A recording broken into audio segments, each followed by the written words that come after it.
Una nueva predicción del ajuste por costo de vida. El COLA para el Seguro Social.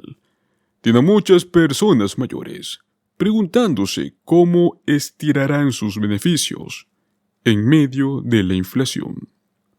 La Liga de Ciudadanos Mayores acaba de predecir el COLA para el año 2025, afirmando que los beneficiarios pueden esperar un aumento del 2,66% en los beneficios. Recordemos que a principios de años, la estimación se fijó en unos 2,6 y 2,4%. Algunos comentaron que también podría ser del 1,7%. Y es que si se implementa un aumento del 2,66%, probablemente esto aumentaría los pagos mensuales en alrededor del $50 para la mayoría de los beneficiarios. Si bien pues este aumento de beneficios mensuales sería mejor que las predicciones anteriores, muchas personas mayores esperaban un mayor impulso para hacer frente a los impactos de la inflación. La Administración del Seguro Social ajusta los montos de los pagos del Seguro Social cada año, basándose en el índice de precios al consumidor. Pero no todos creen que el cambio sería lo suficiente para salir adelante. Si bien los pagos del COLA aumentarían para compensar los efectos de la inflación, el problema que muchos tienen con el posible aumento porcentual es que no llegará lo suficientemente lejos como para satisfacer la mayoría de las necesidades financieras de las personas mayores. Obviamente los gastos diarios para este grupo de edad continúan aumentando, pero el aumento en los costos de atención médica son los que están ejerciendo una presión adicional, y los pagos con este COLA pueden no ser lo suficientes para igualar ese aumento. Según la Liga de Ciudadanos Mayores, las personas probablemente también tendrían que lidiar con primas más altas de la parte del Medicare. En el informe del fideicomisario del Medicare en este mismo mes, se predijo que las primas de la parte B crecerían $10,30 por mes hasta un total de $185. Ese aumento se suma a la inflación nacional en alimentos, en vivienda y en transporte. Para el año 2024, el beneficio promedio del Seguro Social aumentó en $50, y después de restar 9,80 para cubrir los aumentos de las primas de la parte B del Medicare, el cambio total en los beneficios resultó de solo $40,20 al mes. Pues bueno, con este otro pronóstico que tenemos para el año 2025 de un 2,66%, parece que las personas mayores continuarán sufriendo la misma inseguridad financiera el próximo año. El COLA de cada año depende del aumento del índice de precios al consumidor de los asalariados y de los trabajadores administrativos urbanos durante el tercer trimestre del año pasado.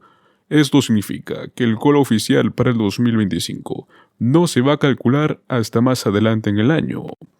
Muchos expertos en finanzas han cuestionado si es que este índice es siquiera una buena medida de lo que las personas mayores pueden esperar de los términos de inflación, y muchos hasta dicen que el índice de precios al consumidor para las personas mayores es el mejor. En este año 2024, los cheques del Seguro Social aumentaron un 3,2% debido al COLA, luego de un aumento tan generoso como fue el 8,7% que vimos el año pasado. Muchas personas mayores, aproximadamente el 71%, informaron en las encuestas para las personas mayores que el aumento en los costos del hogar que vieron fue más allá de este nuevo aumento del 3,2%. La mayoría de las personas mayores aún se sienten que sus costos están aumentando más rápido que estos ajustes anuales. Así que si bien el COLA ciertamente ayuda, a menudo todavía no cubre completamente la inflación real que agota el poder adquisitivo que tienen las personas mayores. Debido a esta insuficiencia también que tienen los fondos del Seguro Social para las personas mayores, muchos van a necesitar flujos de ingresos adicionales. Al final del día, cualquier aumento del COLA es mejor que ninguno para poder evitar el estancamiento total del seguro social. Pero esta proyección del 2,6% para el 2025 ya nos deja más que en claro la necesidad de que los formuladores de políticas revisen nuevamente si las métricas, como lo es el índice de precios al consumidor, servirían mejor a las personas mayores, al reflejar con mayor precisión sus hábitos de gasto únicos. Solo queremos asegurarnos de que los beneficios gubernamentales conserven tanto poder adquisitivo a lo largo del tiempo como lo sea posible. Pues muy bien, señores. Ahora pasamos a hablar sobre un tema muy importante, y es que se está considerando que la ampliación del crédito tributario por hijos ayuda a las familias y a las comunidades de bajos ingresos a prosperar. Aunque la legislación federal que estaría ampliando el crédito fiscal por hijos parece estar estancada en el Senado de los Estados Unidos, los defensores de las familias mantienen las esperanzas de que este proyecto de ley se apruebe y los hogares de bajos ingresos obtengan un respiro financiero que pueda conducir a un cambio positivo para sus hijos. La ampliación de esta nueva propuesta del crédito tributario por hijos es parte de la Ley del Alivio Fiscal para Familias y Trabajadores Estadounidenses de este año 2024, la cual también incluye disposiciones para reducir los impuestos para corporaciones y pequeñas empresas. Fue aprobada por la Cámara de Representantes de los Estados Unidos en el mes de enero, con un apoyo bipartidista, incluyendo 169 republicanos que votaron a favor, pero que han encontrado una fuerte resistencia republicana en el Senado. Según esta propuesta, el monto del crédito fiscal, el cual se reembolsa a las familias, estaría aumentando de los $1,600 actualmente a $2,000 para el año 2025. Además, si bien las familias de bajos ingresos aún tendrían que ganar al menos $2,500 al año para siquiera calificar a este crédito, la tasa de incorporación gradual sería más pronunciada para que las familias con más de un hijo pudieran obtener el máximo beneficio cuando sus ingresos anuales alcanzaran los $16,000 anuales. Este crédito aún se eliminaría gradualmente para hogares con un ingreso anual de $200,000 para padres solteros y $400,000 para padres casados. Los defensores de esta ampliación del crédito fiscal por hijos destacan el beneficio para los niños.